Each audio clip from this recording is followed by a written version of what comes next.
Apart from science and maths, I would like to ask you a simple question about yourself. How did you, how long did you study in school, and how did you become a professor at this young age? How did you learn so many things in such a short time, and what was your study method?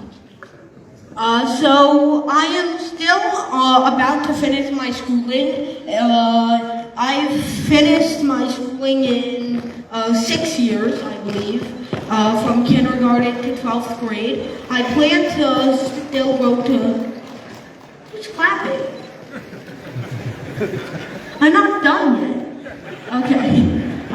So I still plan to go to undergraduate and graduate school, as for my study method, I would say I've just done it by being more inspired in terms of math and science in general. The inspiration from my parents' method of doing mathematics. I've tried learning it on my own time, just using equations, and I've also tried, not equations, textbooks. And I've also tried reaching out to several professors and graduate students for tutoring purposes. That's how I've been able to advance my knowledge so quickly. Thank you, sir. I feel really honored to speak to you. Thank you. Thank you for coming in our PTR. And I'm not asking you about like physics and mathematics. I want to know about you. We have started our educational journey through alphabetical books ABCD. How did you start your educational journey?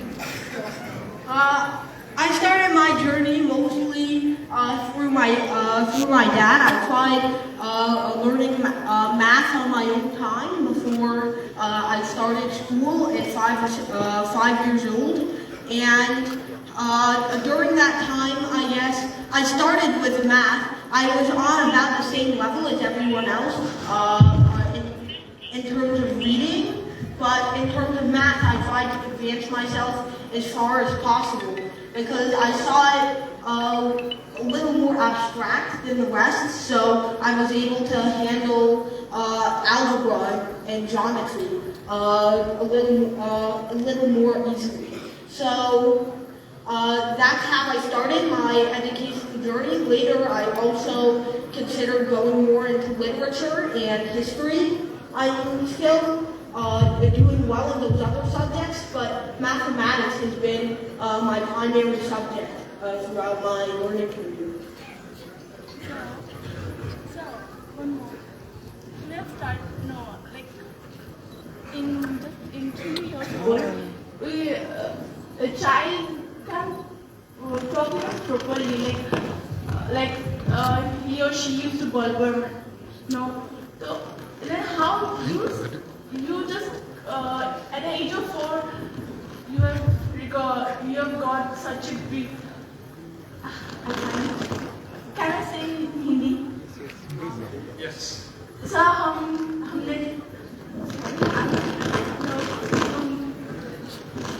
I don't understand much of this. Okay, so good morning, sir. Myself, Siddhi Tiwari. I'm a 11th standard student. I heard your speech very in full concentration, and I was influenced too.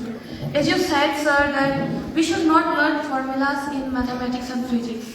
As a student, I also try to solve many textbooks, and I also try to see the physics and maths in a different angle. But I used to get fail. And why, sir? As you suggested us, I think you do not get fail or what, and what is there in me that I used to get fail when I start solving problems in physics and mathematics. I want to know about your perception, how you see physics and mathematics.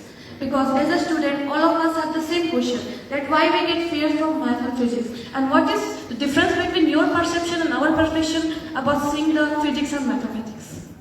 So I try to see it more creatively. I carry a reference table with me at all times because sometimes I just can't remember what equation I'm supposed to use. I think when you're solving a problem, you have to think of it you have to think of it as, I guess, a more creative process than just calculation or computation. Because those are the problems that will really face you if you decide to go into math or any other subject relating to math.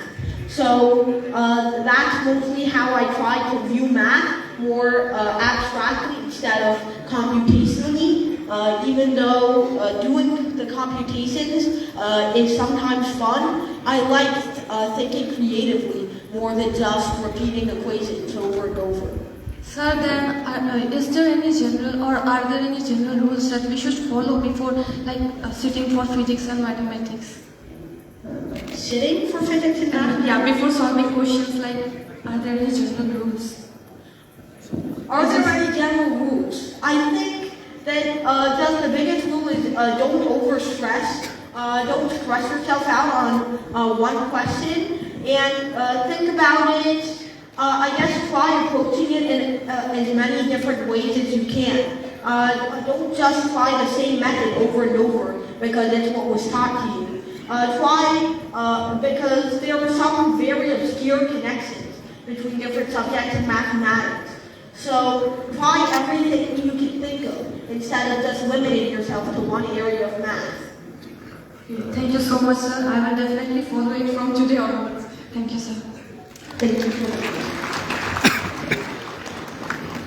Hello sir, I am Rinki Brahma. I study in class 9 in Brahma Particular School. I am very honored to meet you, the youngest professor in the world. So I have one childish question. In movies I have seen that it was probably an American movie named Lucy. So one girl was kidnapped by a drug smuggler and she was given a drug by which she could use 100% of her brain. So when he reached in her 50%, she could manipulate things like WandaVision from Avengers without even touching it, and she could manipulate mobile phones, computers without swiping or typing keyboards, and she could read minds, and she had an amazing willpower that if you cut her hand, she would not even flinch. So I want to ask that what exactly would happen if a human could use 100% of its brain?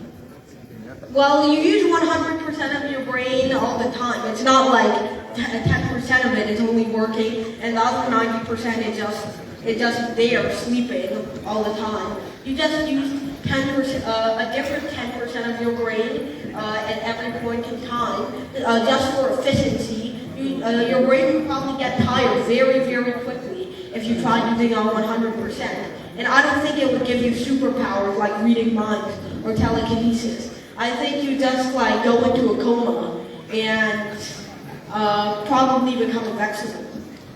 So as you have a great knowledge of science and you are a great mathematician, so do you believe in karma, hell, heaven, and other magical things?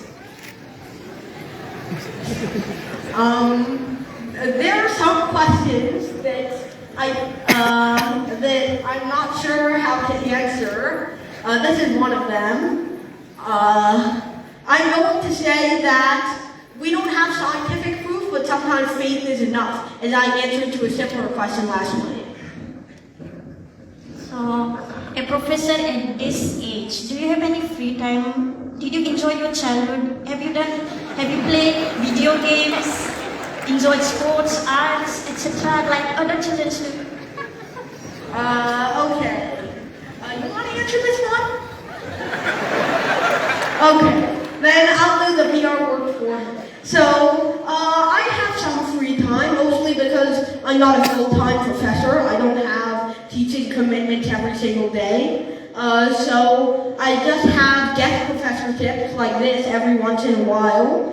And so I have free time by myself, where I usually use it to just develop my math skills.